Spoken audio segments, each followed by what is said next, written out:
episode of Spirit Walking with Asa Hoffman. This is Perspectives on the Reemergence. And tonight I have author, astrologer, visionary activist Carolyn Casey, who is just an amazing human being. I don't know Carolyn that well personally, but I've been reading her material since the mid-90s. I've had several sessions with her, and every time they have been incredibly illuminating and guiding for me. And I asked her if she could come on so I could share her with all of you. So thank you, Carolyn, for saying yes and for being here with me today. Woof, woof. So first I want to know, how have you been through all of this since, the beginning of the pandemic? How have you been doing? Oh, splendid. Right, because so I was out and about in the fall, and the thing skidded back in March 3rd. Excellent trickster timing. And then I'm quite happily secluded in general. I have a splendid animal team and live near the river, and very, very lucky, really grateful. So there's, while we have the luxury to feel for everybody under enormous stress, those parts of our team. But yeah, no, and it was 1981 when I was making friends with astrologer Jim Lewis and looking through the ephemeris, the listing of planets, and he said in 1981, whoa, look at 2020, oh my God, it's the age of Capricorn. And then we both said, Saturn's structure of society, Pluto, death, rebirth. We wonder what form the cauldron of death and rebirth will take, we wonder. Well, many, of course, and they're all related. They're all related. The second century medical writers said pandemics always occur when tyrants are in power. We go, right? It's all the same thing. And then the huge surge of this powerful rising community story and the metabolizing of grief into powerful sacrament of kinship everywhere. Whoa, yeah. So, rousing time. It is a rousing time, and it seems like it's been a really, on the other end, a very creative time for a lot of people. It's been really getting people to tap into that part of themselves. Have you noticed that yourself? Yeah, well, I love, we look everywhere, right? So a wonderful friend of mine who we did a great radio show last summer, but she was running the Tibetan Buddhist ministry in San Quentin, including death row. And she said, excuse me, many powerful things. She said very often she was the first person that all these inmates had told their story to, right? And she said, it always starts way back. It always starts way back. We want our deep, historic, reflective gaze. But for now, she said, one of her friends who's a lifer, right, came to her one day and said, I see all these young kids coming into San Quentin, that I knew on the street with their tough act and everything. And he said, but after a while, one of them's a fantastic sketch artist and the other's a fantastic guitar player. And he said, it seems to me that if everyone just took a big pause, the world would be better. And it's like, okay, thank you. Thank you from San Quentin wise person. Yeah. Yeah, I think, I think the pause has been really good. And I think that the Earth Mother has let us know it's been good. Although in this country, oh yeah, we look around the world and we go, Italy is coming back with more bike lanes and a green energy thing, and other people and we're stuck with the demonic toddler that we've outsourced authority to, and it's like, whoa. Ooh. Yeah. Well, that's what I was going to say. So do you think that in this country we'll get it, or we'll just sort of like, as we restart? Well, I'm interested also planetarily too, like what the influences are, and saying, because it seems to me that later on this year there's more rabble rousing to be had. Yes, but it all depends on us now, in a sense, so so we have the giant cauldron into which to throw everything, really. I mean, everything's getting dumped and we're tossing everything in, that we get to choose, and then what to ladle out. I mean, I like saying all war metaphors into the cauldron. They're good for a while, but let's think of something fresh, and all teachings, into the cauldron, does it guide people to their own autonomy, their own leadership? Is it equal Mars and Venus, men and women? Is it equal humans and the rest of our kin on this planet? Is trickster truth-saying play welcome? Yes, we ladle it out. No, we throw it back in for another round of bubbling, you know. So yes, and so a lot, and that includes everything, including astrology, right? Because people are like, what's going to happen? And it's like, you know, that's not really the question. Right. That's, it's not what's going to happen. It's what's available to play, right? And so Neptune, the intelligence of dreams and vision and imagination, stationing now. And we don't need to know astrology to practice it. The whole world is practicing it, because at the Neptune-Mars conjunction, Neptune says, solve coagula, dissolve and reimagine Mars in Pisces, right? It reimagined the police. It dissolve, you know, liberate Mars yang within us all from swaggering, you know, swaggering warrior, compensatory warrior, compensatory weapons fetish, you know, and ladle out protector, guardian, strong enough to be gentle. There we go, you know, and it's dangerous. I mean, it is a dangerous time, but that's why engaging all of our skills. So, you know, because you were on the summer solstice thing that I did with Deborah Felmuth, right? Well, Yes. I love that. And a couple of things, my wonderful buddy, long time, who has lived in Syria for decades and until quite recently, and Syria and Vermont is her axis. But she said many, whoops, my phone thinks I'm talking to it. No, I'm not. Um, but a couple of things. I love that, you know, because we're reversing our perspective, and so many planets, parts of our collective intelligence are retrograde, inward, you know, and so she said, you know, in Western culture, we think of the future in front of us there, and the Yeah. past in back of it. Who cares, you know? She said in Arabic culture, it's the reverse. The Yes. past is in front of us, and the future invisible in back of us. And the future is crafted by our gazing at the caravan of mentors in our past, as well as the horrific past as well, you know. So now with everything, so many planets retrograde, it's a reflective time anyway, and you can feel the disaster. I mean, already, I mean, I don't go out much, you know, but already I'm like, too many cars on the road. Stop that. You know, and then the theme of, you know, giant war jeep military cars, you know, and it's challenging to not be teased into polarity, like, screw you. No, we strengthen whatever we oppose. It's training every moment, you know, the dementors of doom, you know, feeding on cruelty, you know, feed on polarity, strife, riots. You know, there was the February 10th, 2014 tweet between Steve Bannon, a trained esotericist, I mean, a really bad black magician guy, but trained. And he tweeted to Trump, you know, I am Lenin. I want to destroy the state, destroy everything, whatever. And Trump back, the economy's in the tank and the country's gone to hell. We want riots, because riots will take us back to how it used to be when it was great. It's a very simple playbook, right? So we want to not be played. But you know, he wants that. But I liked, without presumption or hubris, right? Because we did on the summer solstice, and I want everybody to engage in this imaginative, serious whimsy. You know, we imagined, you know, lavender. I added some ingredients: lavender, cannabis, psilocybe mist, wafting over any potential conflagration, so that it's like a fizzling wet firecracker of a fart. And that's what his event was. That's what his event was in Tulsa. It's like, all right, let's keep this up.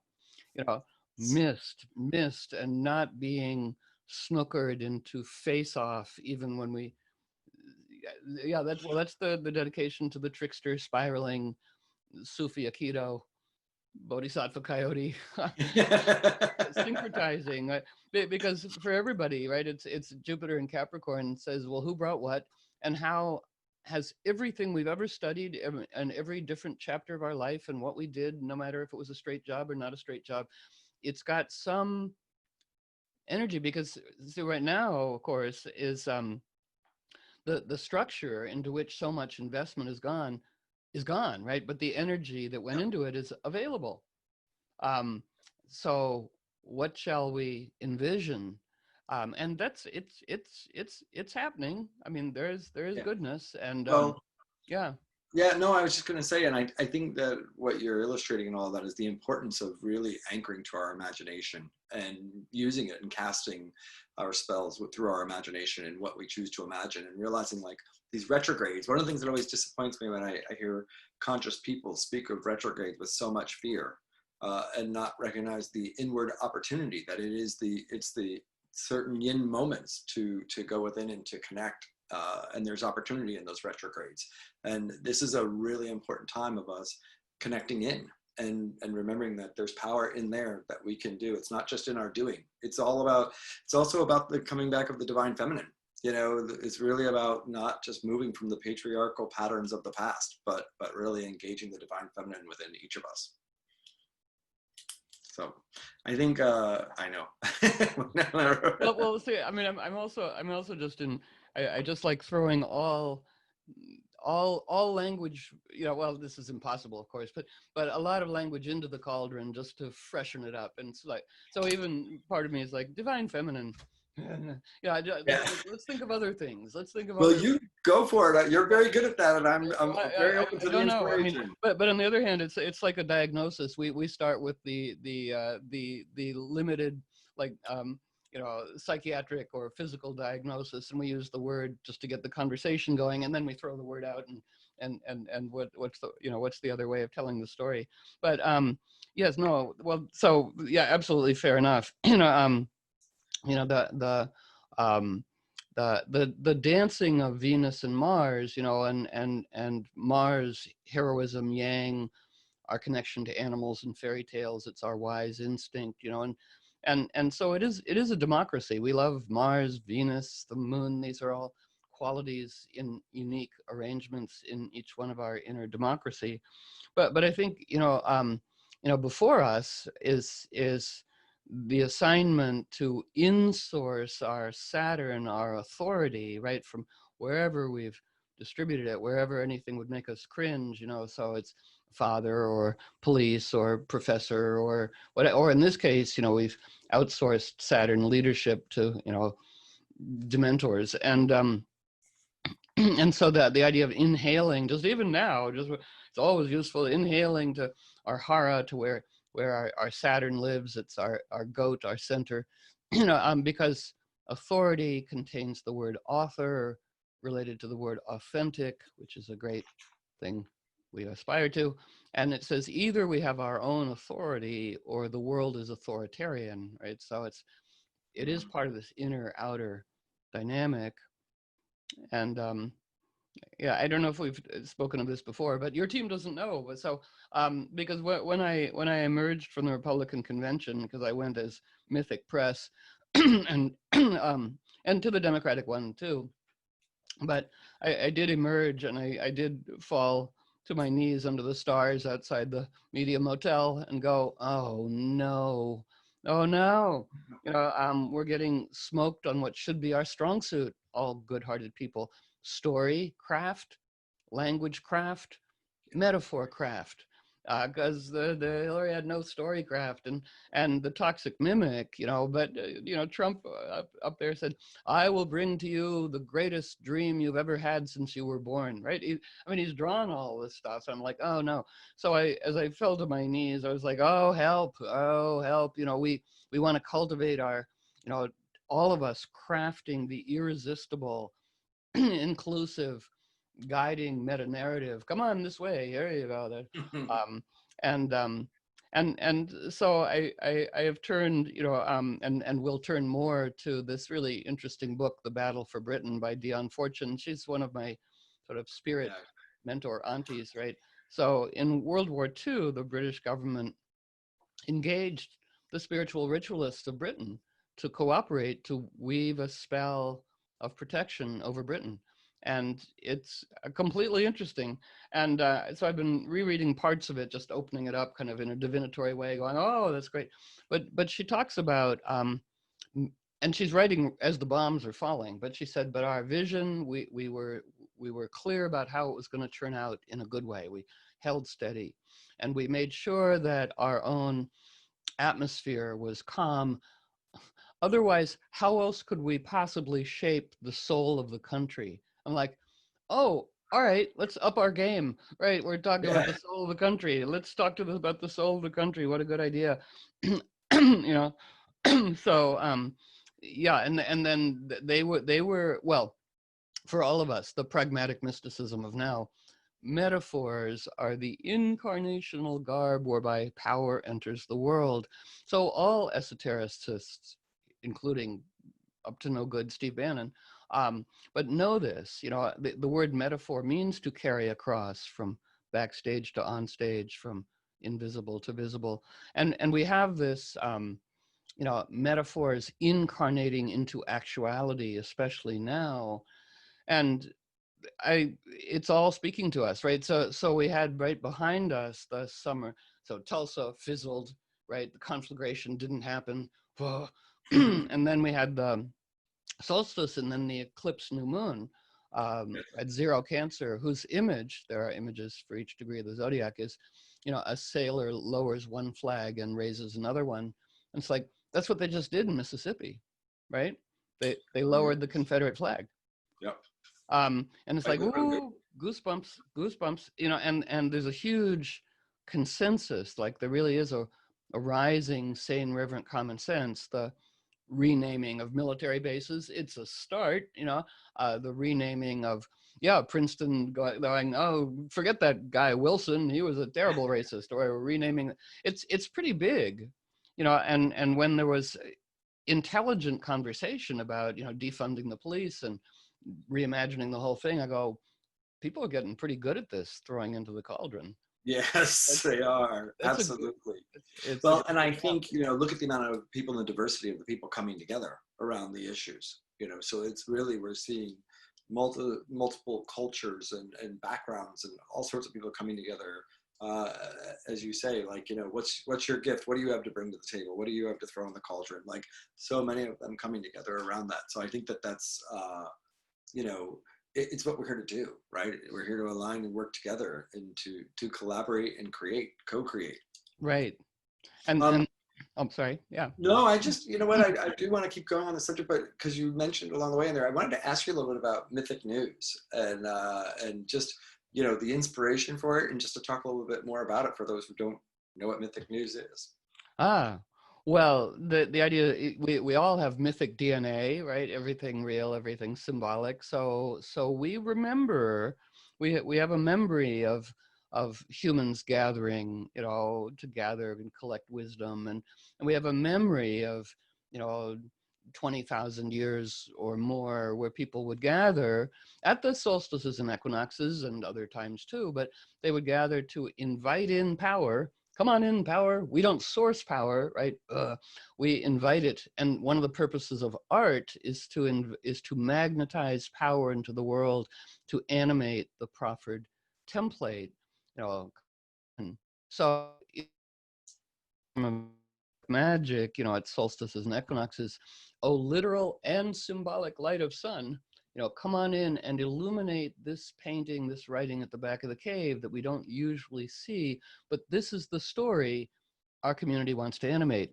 They'll be doing this for millennia, right? So we do remember that, and what a good thing to do. But I think also part of our strategy is the Dementors are have been quite cunning at creating mob mind, inviting and permitting the worst of reactivity and hotness, heat, you know. So it behooves us to invite the best of humans, you know. Come on, you know, don't, you know, everybody has a dreamer, you know, a Democrat, an idealist, a sense of mission, going, come on.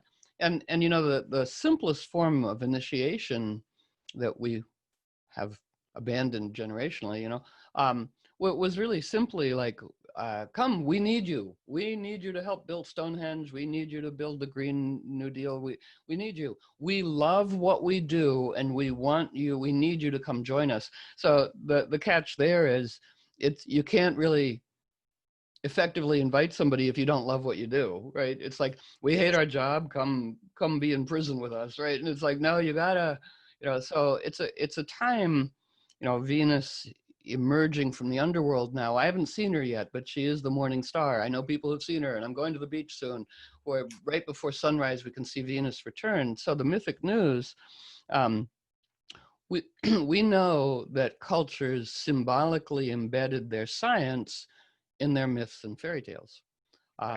So the Anomyth is the Venus astronomical cycle. And there's a fabulous essay by William Irwin Thompson on the fairy tale Rapunzel, in which he absolutely teases from in it the biological history of the planet Earth, the orbital cycle of the moon, Mars, and Venus. Incredible. So that's a whole interesting thing. But the Venus cycle, the mythic news, and so many people would know this, but all cultures prior to our own, really noticed Venus, right? Because her cycle is so symmetrical. We are pattern tracking beings. So Venus will be the evening star, as she has been for the last many months, blazing after sunset, just whoa, and then slowly sinking into the gloaming, and she gets close to the sun. That's called Venus going to the underworld. And then she rises as the morning star, which she's doing now according to our different latitude. But it's really when we get to see her, setting the alarm and going, the heliacal rise of Venus. So in Mesoamerica, Venus is Quetzalcoatl, a guy, right? And to them, what it would say, their mythic news, is that Quetzalcoatl is a pretty good leader, and then he gets remote, and Tezcatlipoca, the lord of the smoking mirror, whispers in his ear going, you're getting old, but here, drink this balche, drink this power intoxicant, you'll feel much better, right? So he drinks it, and he does terrible things, and sleeps with his sister, and sells out to corporations or whatever. And he wakes up going, oh, I have really messed up, and he goes away, okay, to return. So in Mayan culture, this would be like, oh, we got to reinvent leadership. It's become corrupt, right? So that's their thing. And it's a terrible, trippy mistake that on the time when Venus Quetzalcoatl was to return, Cortez showed up. And during the Republican convention was also when Venus was returning as the morning star. And again, like Cortez, they mistook, no, it's not a guy, it's a myth born within all of us of wisely, oh no. But see, the Dementors are pretty skillful at hoovering up. George W. Bush declared war on Persian New Year, March 21st, sacred to new life, bomb and kill things. And Trump was going to, on Juneteenth, go to Tulsa, the largest, white riot, murderous riot. It's like, no, put your hands up and back away from the sacred days. Oh, no. And then he hoovered over to the, so for us now, what's, where are we? And there's many strands, there's 8 million stories going on, but so in the myth, the rape and kidnapping stories are way late. The descent to the underworld, which we all do, and now culturally, we're all in the underworld, and how do we cooperate with that? But it was always not a rape or a kidnapping, it was an initiation. Everybody at the Eleusinian Mysteries, they were definitely tripping. But everybody saw Persephone, Proserpina, first serpent woman, having descended a maiden, returning a bleeping initiated queen. And, for all of us, descend a puer, return a guy. Descend a puella, la la la la la, return substantial. So that's part of the cauldron. And in the underworld, right? I like making light of darkness. The underworld's, spa special.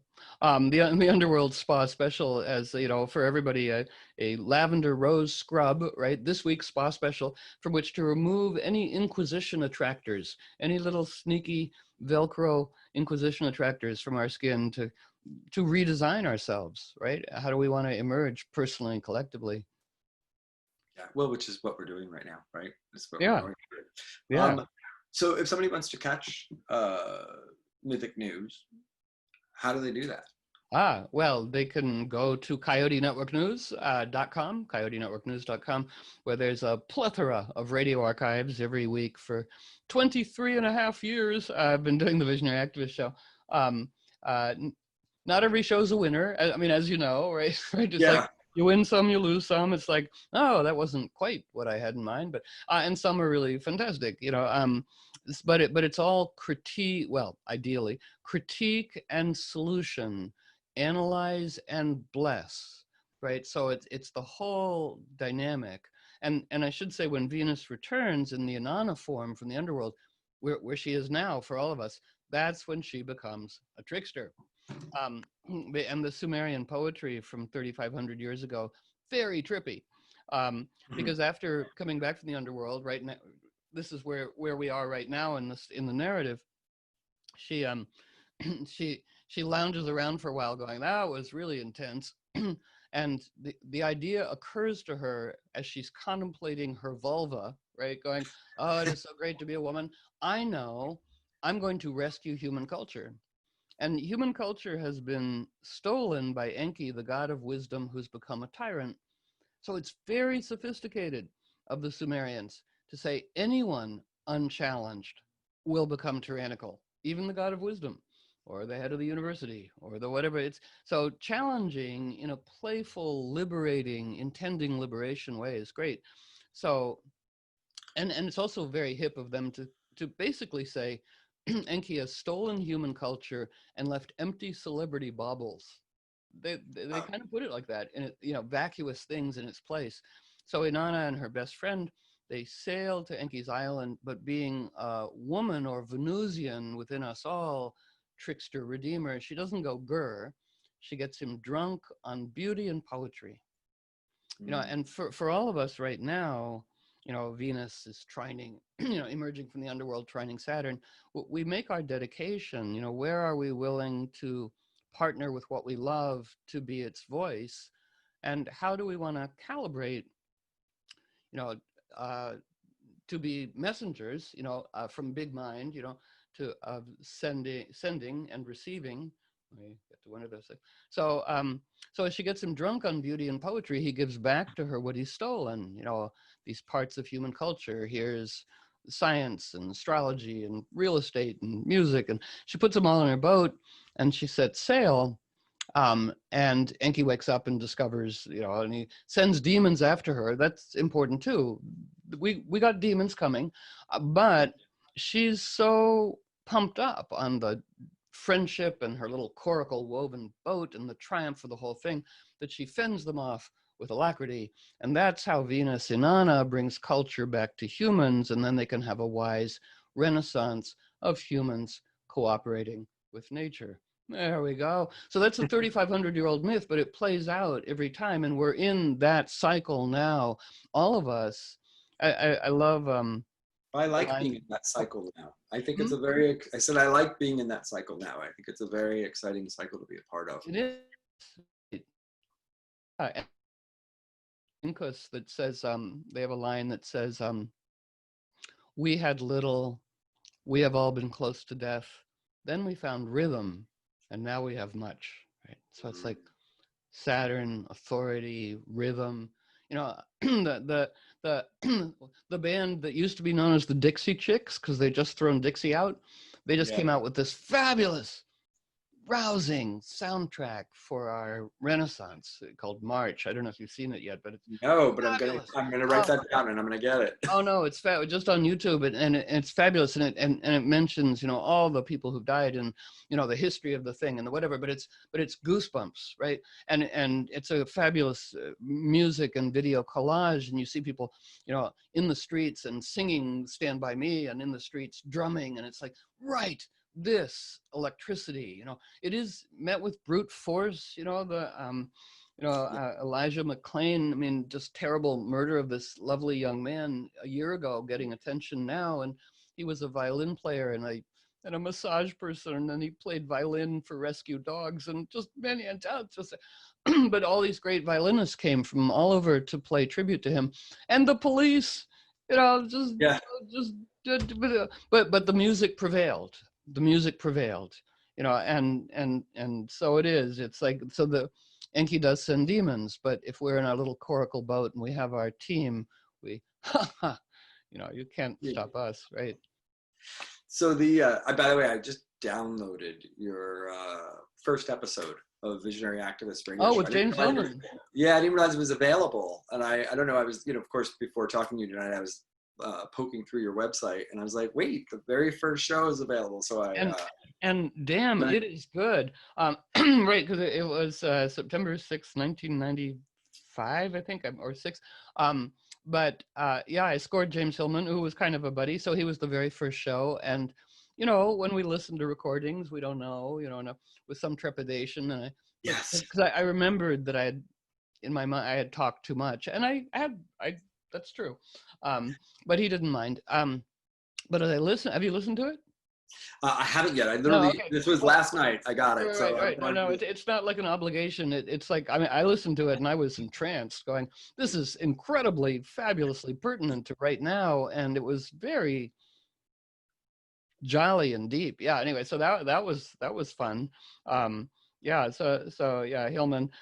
Well, and all of our training, you know, I've also trained as a curmudgeon whisperer, you know, important worthy men who are kind of curmudgeons, and I can get them playing. Woof woof, want to play, you know.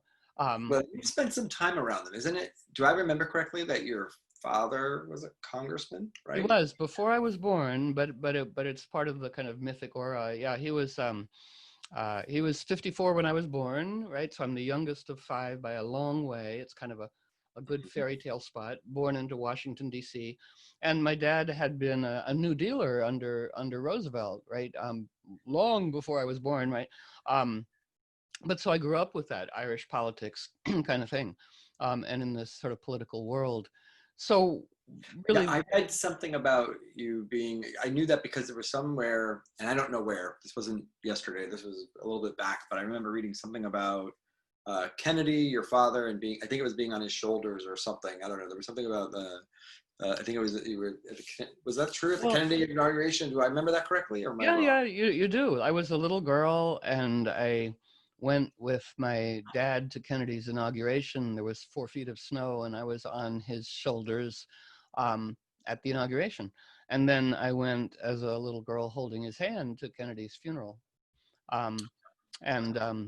And because of my dad's, you know, connections, you know, we were in the Speaker of the House's office, and yeah, all these people came in and greeted my dad and said, you know, we called John Kennedy the young Joe Casey, my dad. And it's like, oh, he was sort of on that track, and then decided not, you know. But wow. Yeah, so I've been trained to tease metaphysics even into the political and even academic. Well, that's what I've noticed, right? So I always sort of see that dance. So that's why it was interesting to learn that about you, because I did not know about that history until more recent. So so seeing it, and I think, you know, from some of the shows I've seen and listened to with visionary activists, I feel like you do a very good job at weaving that, you know, of sort of illuminating, shining a light in the dark, and also sort of inspiring the creativity and the potential of what we can do from those dark stories. So, you know, I know for me that's been, I've really enjoyed listening to it. It's been powerful. You know, and I think you have interesting guests and such a variety of people that come on. It is. Sometimes, well, you're very organized, right? Yeah, I'm getting there. Another 23 years maybe. Sometimes it's really whatever, and sometimes it's the night before going, already. And sometimes it's like, oh, I should have read this person's book before I booked them.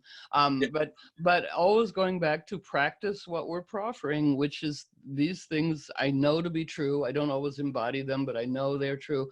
That whatever we speak to another is the part of them we're inviting to dance with the corresponding part of ourselves, right? Which is why we don't want to be judgy, because then we're inviting the least interesting part of somebody to dance with the grumpiest part of ourselves. But I remember reading somebody's just very dense left-wing book before the night before they were guesting. The hegemony of the neoliberal, and then it's like, oh, what are we going to do? No, but remembered, oh, talk to the part, and this is the woof want to play, that our emotional default setting be woof want to play, and if somebody doesn't want to play, that's okay, but that really worked. I'm like, and also in conversations, and I do talk across borders, and I've been to Republican horrific things, CPAC twice, but see, there's no prison for the unexpected, and that's in terms of language too, and and then reversing, stepping out. There are a lot of ways that we're all practicing to step out of polarity, like rah, rah, rah, rah, rah, and you go, well, what's your definition of good governance? Oh, and defining things, so define what does neoliberal really mean? Yeah, just define that, and then you kind of open it up. And I think one of the powerful things that's happening is, language by repetition and shrinkage can lose its power and become, so words that are used a lot, racism, sexism, right? But the word itself almost participates in the tyranny. We need a story with it. But now, for everybody, right, racism has a video, right? So people go, whoa. So it's not just a word. It's like, whoa. And and that's what we want. We want the stories. The fact that all Americans in 9/11 were listed in the New York Times. All Americans in the Iraq War were listed. No Iraqis were listed. No honoring of their death. You go, whoa. Or in our fermenting now, and that's also part of our trickster repertoire that we're working on. Did you know? Because again, people never mind being asked, did you know? Unless we're snarky, right? Did you know the Kuwaitis were slant drilling oil into Iraq? The first war. No, I didn't know that. Yeah. Did you know? That the Confederate statues were mostly built in 1920. No, I didn't know. So the more informed we are, and again, well, you're many Gemini selves yourself, and Venus. See, Venus went to the underworld, and when she returns now, the sign that she's in was setting the whole template for Venus for us for the next 5 years, and so she returned. It's Gemini, so she went to the underworld to recover breath, breathing, air, language craft, the capacity to speak conversationally and magnetically about really intense things, right? And that's part of the so language, one of the great technologies of intimate participation, back for all of us to go language crafting. And I love a radio guest, Max Dashu, great scholar of women's history, said the word craft means power from dedication. So it's wonderful. So it's, we could even stick it after our names. Asa Hoffman craft. Yes. Podcast craft, language craft, witchcraft, wizardcraft. It's and so the more words, sorry, yeah. Oh, go on, please. I was just going to say, so the more myths, metaphors, and words we know, the more neurological pathways of intimate cahooting we have, right? More language, more, and see the unexpected language. I mean, some things I've said a lot, and you might have heard them, but nobody on your ping has. So but I did like when I repeat things, but I always have enthusiasm. So when I went to CPAC, the Conservative Political Action Conference, there were really dastardly people there. And I saw these kind of Austrian Ayn Rand economists, and one of them even had a black eye patch and a cane. And I felt contempt. I was like, phew.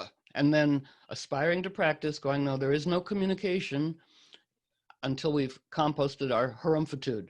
So we all have a harumpitude composter, right? So composting harumpitude, right? And they marched right over to me, you know, because I mean, I always go as I am, you know, hi. And they're like, who are you? And I said, I'm Coyote Network News. I'm a mythological news service for the Liberating Trickster Redeemer within us all. And they were like, oh, that is so cool. And then we had this really interesting conversation. See, if I'd said I'm an astrologer, I'm a feminist, I'm an environmentalist, you know, no, there'd be a prison for that already, but they hadn't heard about a mythic news service, right? And so for all of us to just design unexpected language liberates everybody, and that's the birth of the Trickster Redeemer within us all that really wants to come back, that's connected to nature's evolutionary genius. In Well, I think folktales. stories, I think the myth, I think creativity, I think it accesses the creative parts of our brain and our heart and and many of the things that we've been trained to move away from, you know, in our educational system and in our, you know, the world telling you to be productive, grow up and, you know, find a good career and be that, you know, identity. I think, you know, we've lost our myths. We've lost the stories that empower the archetypes of our being to manifest, to share and want to share. And to hear other people's, right? I mean, one of the things I love is and one of the reasons why I enjoy you so much, I love hearing somebody else's archetype stories, right? And being inspired by that. It's not just your own, it's everyone else's. And I would love to find another word for archetype. Sure, I'm sure, you know, Well, for the fun of it. Well, remember, you know, it's an old word, archetype, yes. right? It's very, very German.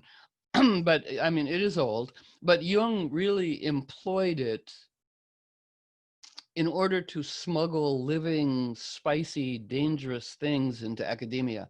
Nothing to worry about here. It's just an archetype. It's not like it's like alive or anything. And so I go, yeah, that was his experiment, you know, to smuggle. We're all smugglers, right? So anyway, so for myself, I again, just to sort of think of, you know, and what replaces that, that's where we have a fountain of going, you know, there's orishas, there's intelligences, there's what, I mean, you know, and nothing quite right, but it's also, you know, I've been on a Trickster Jihad about being snookered into the use of the word vulnerable as a virtue, right? And it's like, no, because it comes from the battlefield. It means woundable. So people are like, oh, my relationship is, we're both very vulnerable. It's like, that's really kinky. Are you sure? Are you sure? Like, I showed the vulnerable parts of myself to the vulnerable parts of it. Anyway, so I you know, aspiring to play, but not necessarily offend, unless it's necessary. But somebody I was talking to was like, no, well, I like the word vulnerable and it means, you know, something. I go, no, the etymology means woundable. He's like, well, what would you use instead? He said grumpily. And I go, well, it's not the same thing, but let's try it. You know, how about available? You know, I found the available parts of my friend and I revealed the available parts of myself. And see, for all of us, we just get to like use a word and then like, well, let's use another word and see what that feels like. Oh, because so many people I work with in sessions, I mean, we're all equally working on this together, you know, but they go, I've been struggling with this issue of depression for years. And I go, well, how about we change the words? how about we take the word struggle and throw it into the cauldron and ladle out the word dance? You know, I've been dancing with this issue for years. And it's like, because then there's some hope. See, because whatever we say, we get more of. You want more struggle, you know, and in street action and street language that I play with, you know, people are always going, we want you to join these people's long and honor their long, hard struggle. It's like, I want to support their effective dedication. You know, like it could work, right?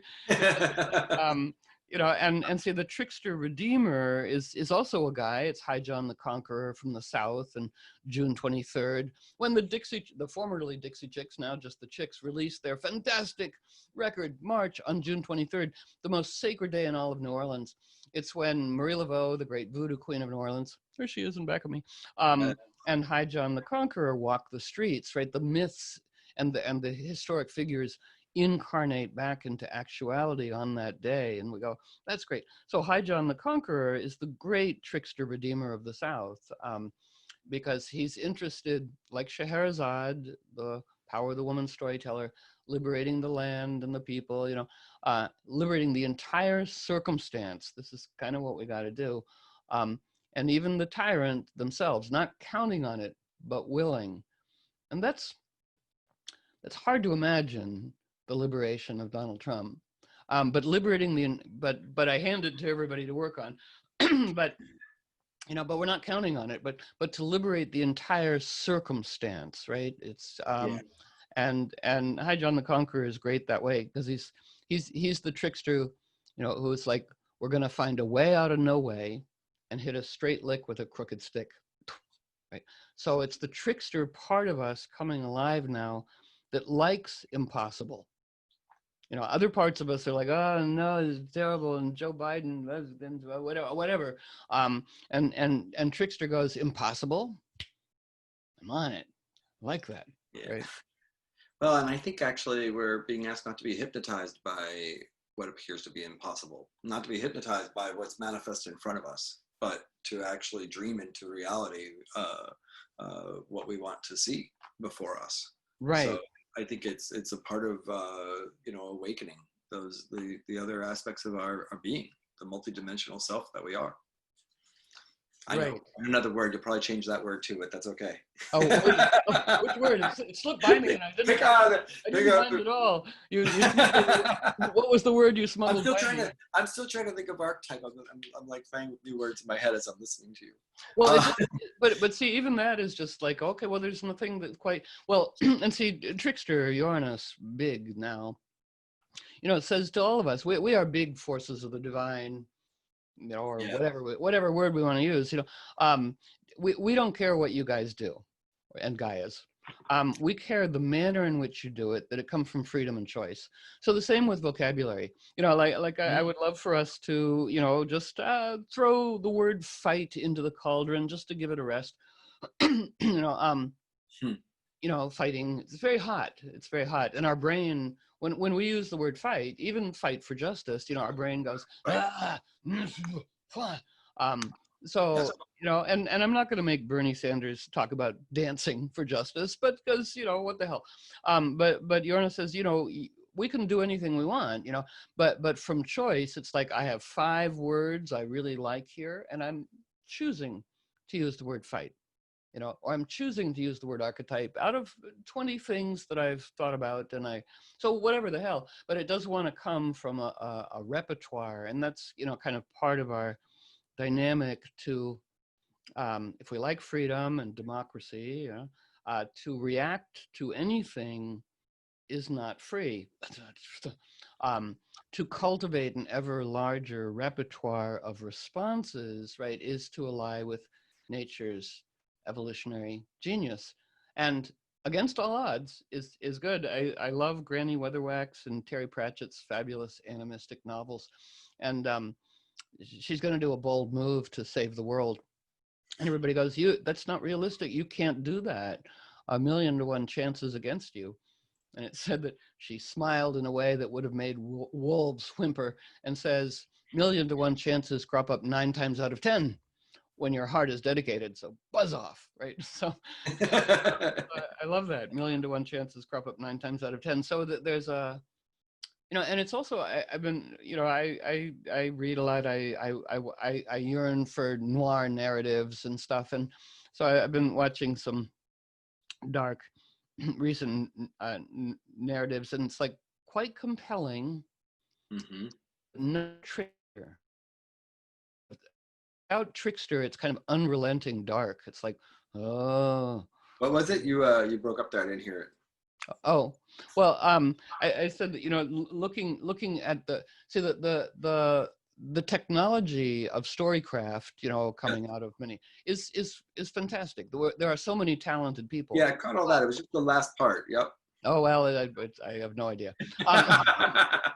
Gone with the Wind. Oh, there we go. And there's a movie cauldron, right? And see, we're all realizing where we've been dancing. And we're still dancing. And we're still dancing, right? But as a little 13-year-old, I mean, I used to eat, with friends, we'd eat a pound of chocolate and watch Gone with the Wind, right? And it's like, oh, snookered. Well, see, I'm really grateful because I grew up with pretty hip older siblings and who treated me as a, kind of peer. Like, so I remember my brother's radical lefty friend from Harvard Law School when I was 12 said, Caroline, what do you think of the Vietnam War? And I said some blathery thing, and he said, I think that's complete bullshit. And then he explained it to me, and I'm like, oh, I'm so grateful. Yeah. I got snookered, and somebody took the time. I aspire to never be snookered like that again, right? Right?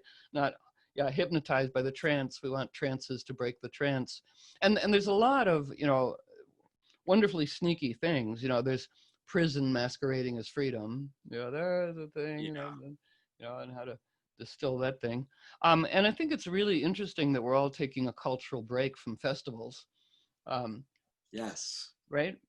Yeah, that's really interesting. It's really interesting.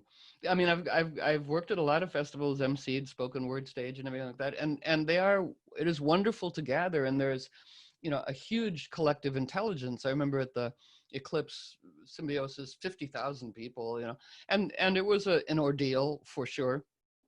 But also, you said, no police, 50,000 people. And it's like, there's a lot of intelligence here that if something terrible happened, this would be a good team, they would know what to do and self-regulating. But on the other hand, beautiful, smart, interesting, great, but loud, cacophonous, teeth shaking at 4 a.m., many trance, metallic, electronica, heavy metal band, doom, doom, doom, doom. And I go, that's really prison. That beat, doo, doo, doo. It's like way too Mars. Where's Venus? Doo, doo is meant to support lyrical beauty. It's like, could we just have Native American flute for 2 hours from 4 to 6 a.m. or some? And what do the birds think, for God's sake, you humans? Anyway, so and then I just remember, I'm going to forget the name. Somebody really wonderful and important introducing great New Orleans, Aaron Neville, at the Gaia Festival, and and he looked at the incredible amount of creativity and booths and belly dancing and food, and then he goes, "Is this here all the time?" And I said, "No, man, they put it up over the weekend." He's like, "Wow, okay." Imagine. See, I'd like to see festivals transform into the rapid response team, because he was like, imagine the team after Katrina comes and puts here's soup, here's tacos, here's belly dancing, here's a stage, here's a thing, and it's kind of that self-organizing, like just what happened in Seattle and happening, that intelligence of actual community and response, first responders, really Community. great. Community is such a big part of that, and the community coming together to support itself.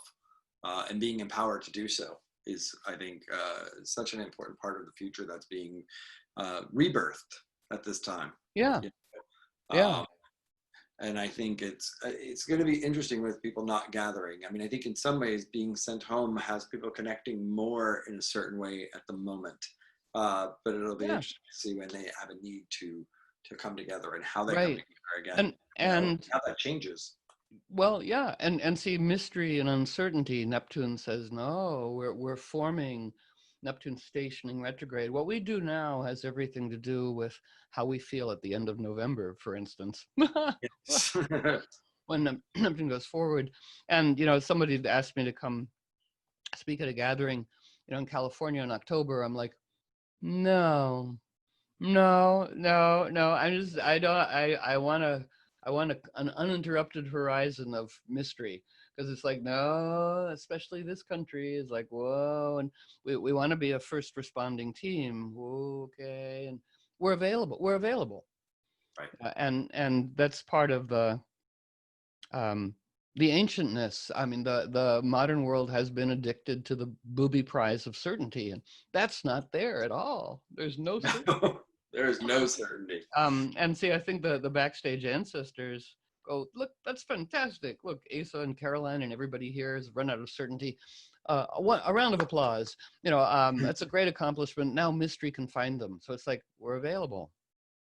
were available to be danced into place. So I want to come back to, while I still have you, I have a couple of things back to you. I want to bring up.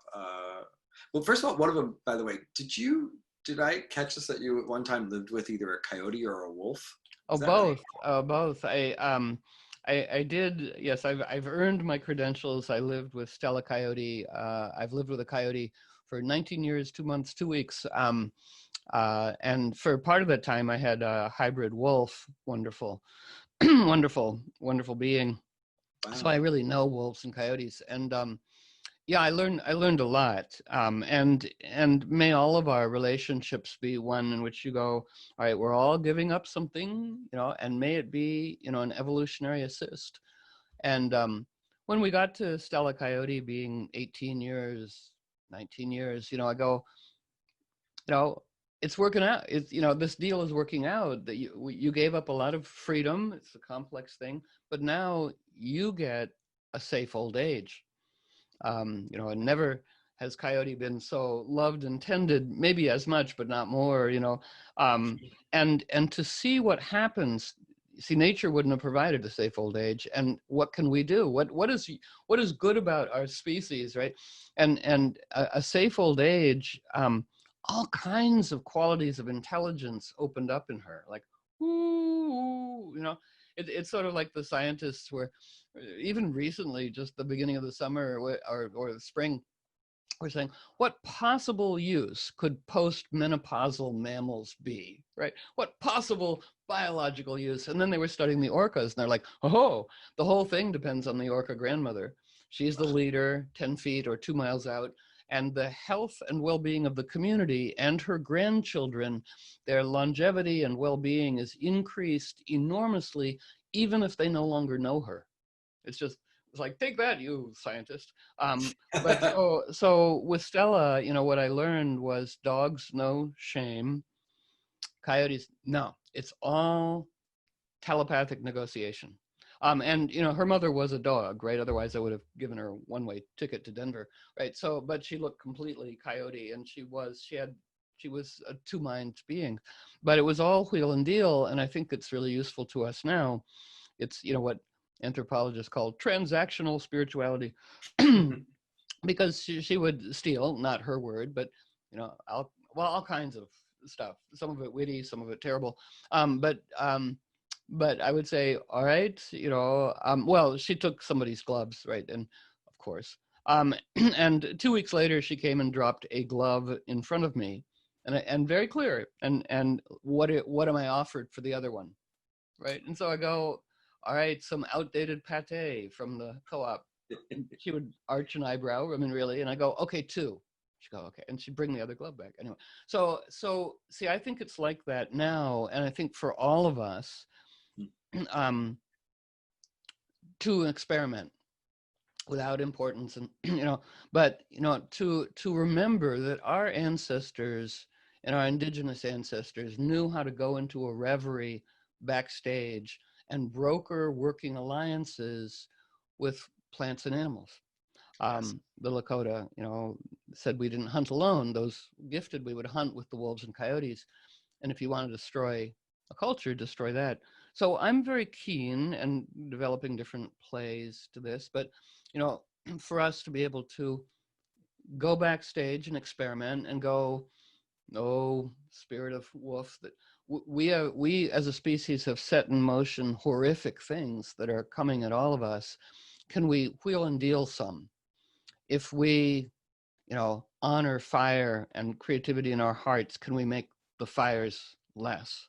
If we honor water more, can we make the floods less? But as with Stella Coyote, we got to really keep the deal.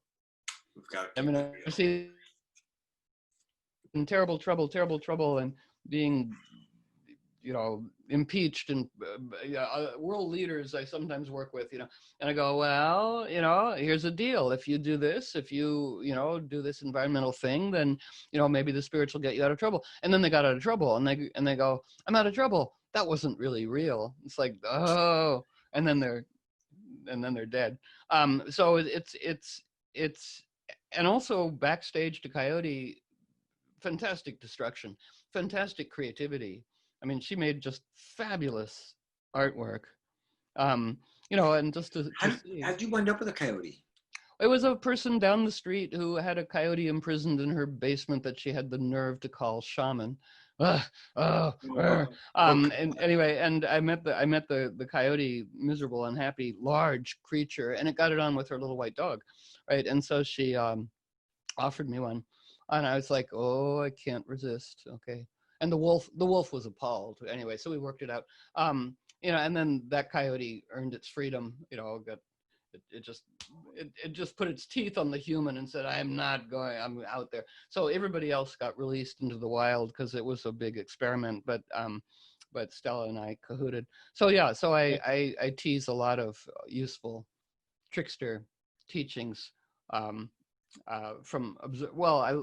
I've just been assigned. I love those coyote people. I love those coyotes. You've lived with the medicine, quite literally. Very, very literally. And, I did not put a pair of leather shoes on the floor for 19 years. And also she would plan. What? No, so I want to just bring up also then for people, because this sort of segues into my next thing, which is, can we talk a little bit about trickster training? Yes. Well, it is. It's part of an homage to Stella. And so I do have many unfolding venues. CoyoteNetworkNews.com. You can see what's available, and things developing even right now. How shall we be pragmatic mystics? So yeah. So for a long time, I don't even know how long. I used to be embarrassed at how long I've lived in a place, how long I've done something, but it's like, no, it's good. So for a long time, I have a trickster training later tonight. It's every Monday at 9 East Coast time, and it's kind of like this. It's the frames, but also how do we cultivate our trickster linguistic skills, our Sufi Aikido skills? How do we, play with these things, and and how do we, cultivate? Well, Uranus represents nature's evolutionary experimental genius, and Uranus is in Taurus, animism, everything's alive now for the next 7 years. And I sort of view this as our collective 8 minutes and 46 seconds, because what is available is for us to wheel and deal like coyotes with nature's intelligence.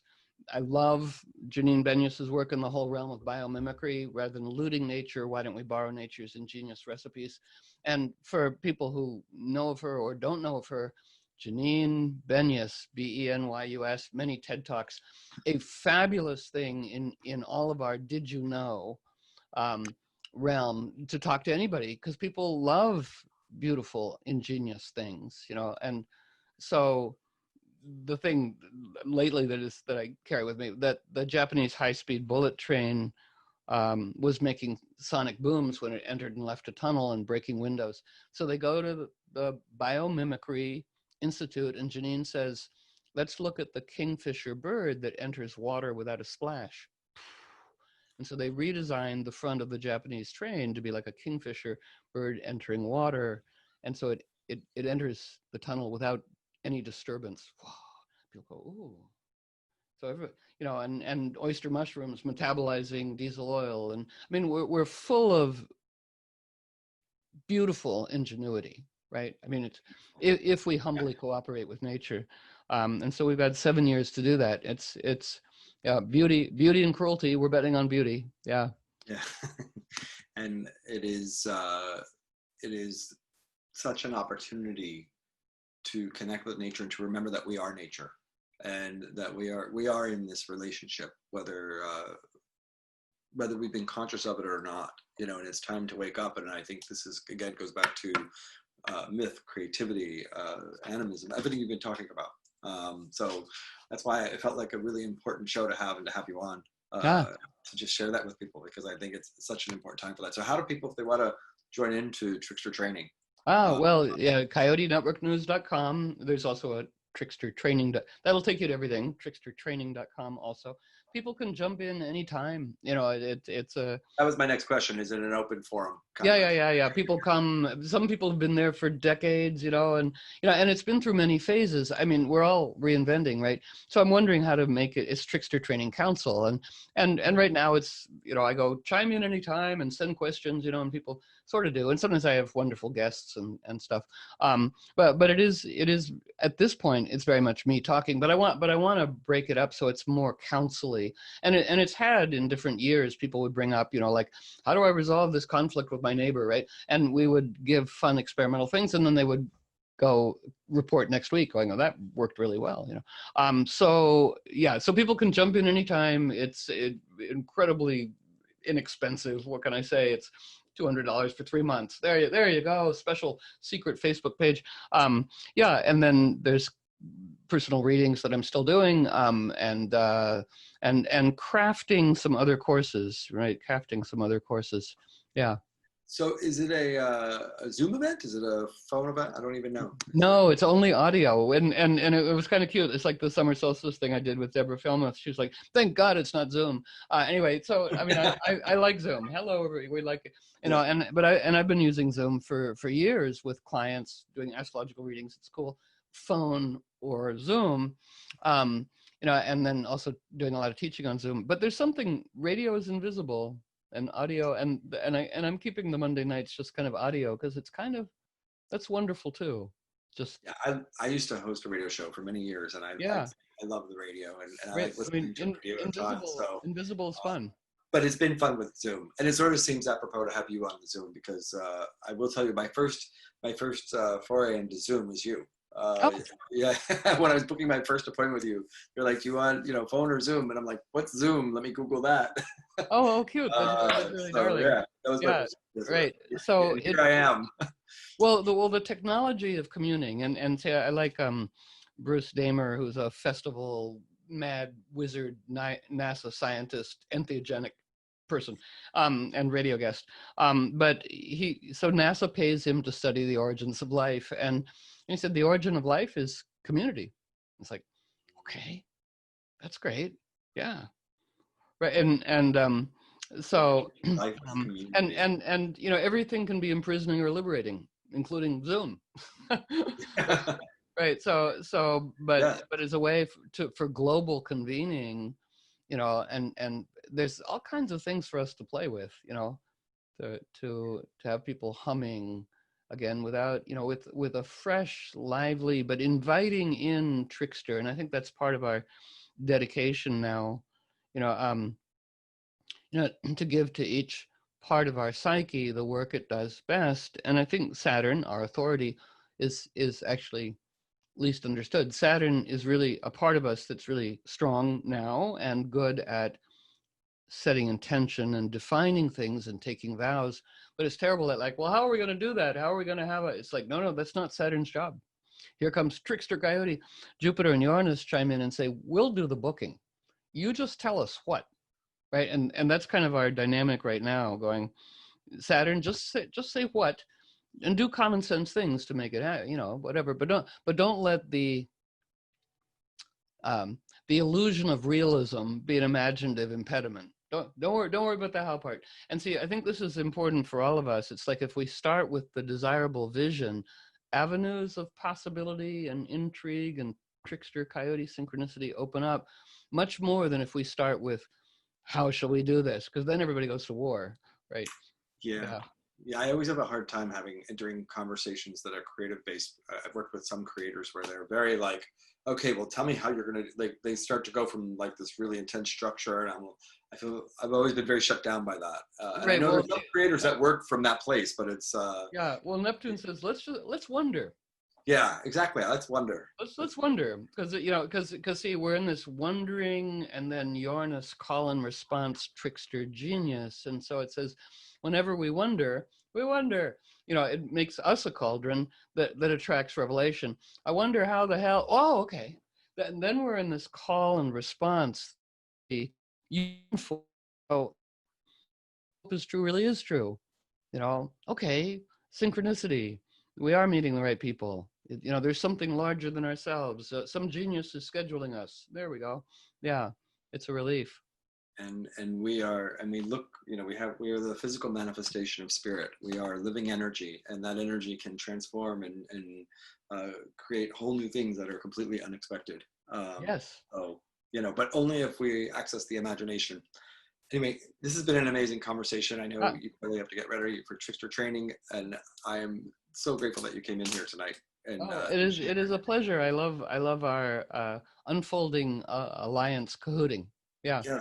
And anything else you want to add before we go? We're not on a set timeline here, so if there is anything that we didn't Well, get does to, anybody? Well, let's say throw into the cauldron. it's a relatively small team right here. But does anybody want to ask a question?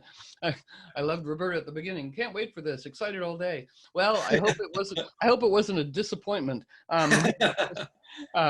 Expectation is the partner of disappointment, but willingness, the dance partner of life. I think that's maybe that's a woof I might want to go out on, because I do love. We do say, you know, prison and freedom, right? Expectation is the partner of disappointment. Oh, I knew it when. Okay.